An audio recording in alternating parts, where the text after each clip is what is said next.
Era engraçado porque até então o carnaval era um momento em que a gente trabalhava muito pouco. E a partir do monobloco, o carnaval passou a ser um momento de maior trabalho pra gente.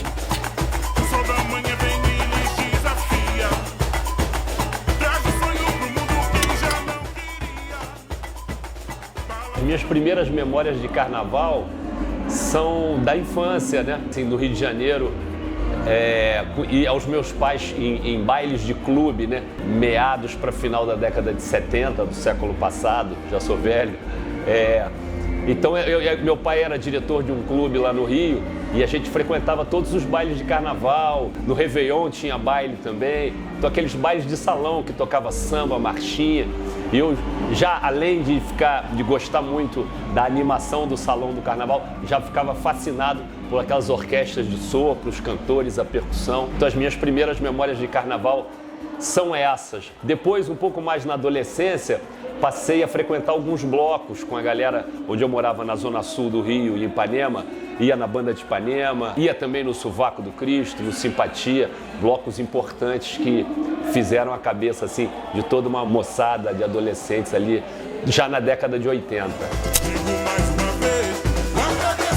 Talvez a maior inspiração para o monobloco, além, claro, das coisas tradicionais que já rolavam, né, as baterias das escolas de samba, foi uma oficina de percussão do Baticum, que era um grupo do Marco Suzano, um grande percussionista, referência para muita gente, Beto Cases, Jovi Joviniano e Carlos Negreiros. Eles fizeram oficinas em meados da década de 90 lá no Rio, já experimentando essa ideia de pegar os instrumentos do samba e adaptar ritmos diferentes.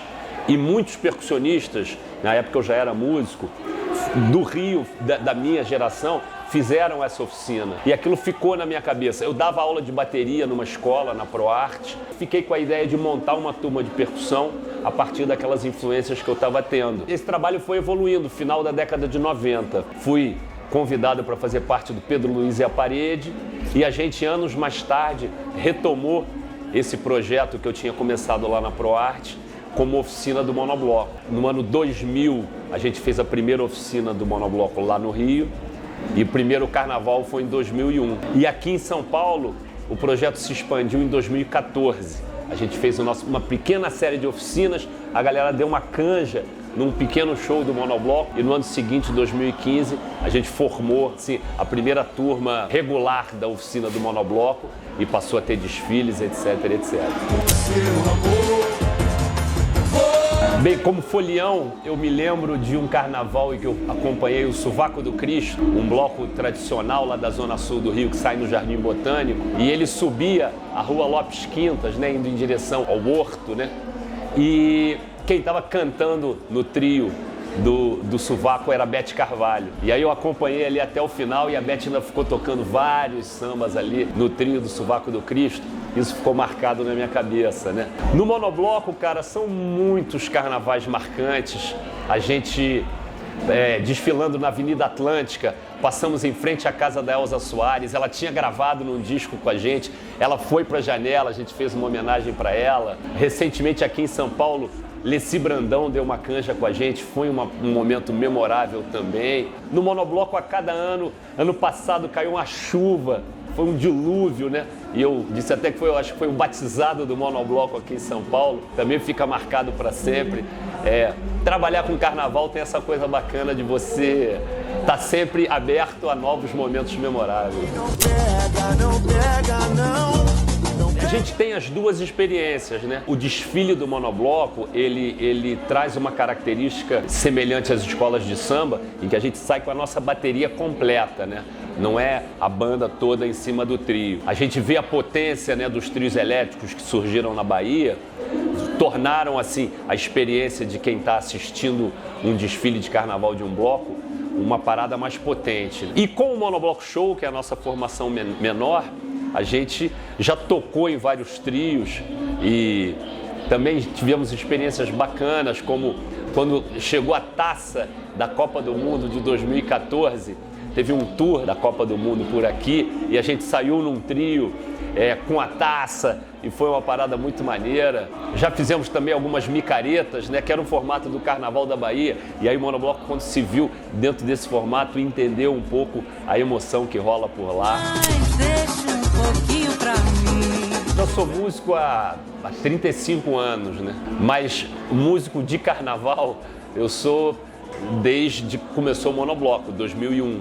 Então vai fazer aí 20 e tantos anos. Era engraçado porque até então o carnaval era um momento em que a gente trabalhava muito pouco. Era um momento de férias, de pouquíssimo trabalho. E a partir do Monobloco, o carnaval passou a ser um momento de maior trabalho pra gente.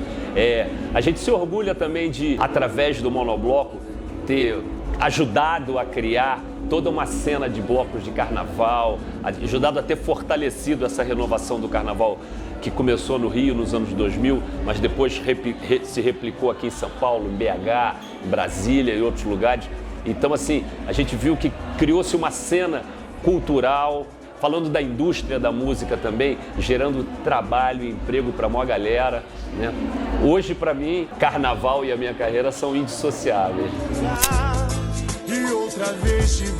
Para a gente sempre foi um desafio, né? Pelo tamanho que o Monobloco tomou, essa questão de ter uma organização no carnaval para que a gente consiga colocar o nosso bloco na rua e o público que está assistindo, a gente consiga fazer um evento seguro, bacana, uma experiência legal para todo mundo.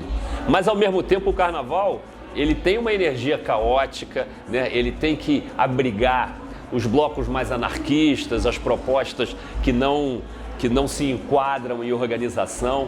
Mas eu acho basicamente que é isso, cara. Quando o bloco toma um volume muito grande, é necessário que tenha uma colaboração com os órgãos públicos, né? Para que o público possa curtir em segurança, né? Eu acho, cara, na minha avaliação, a gente tem um nível de organização bacana no Rio, em São Paulo, pelo menos posso falar bem em relação à experiência com o Monobloco, né? Eu acho que se melhorar demais vai ficar muito Mauricinho.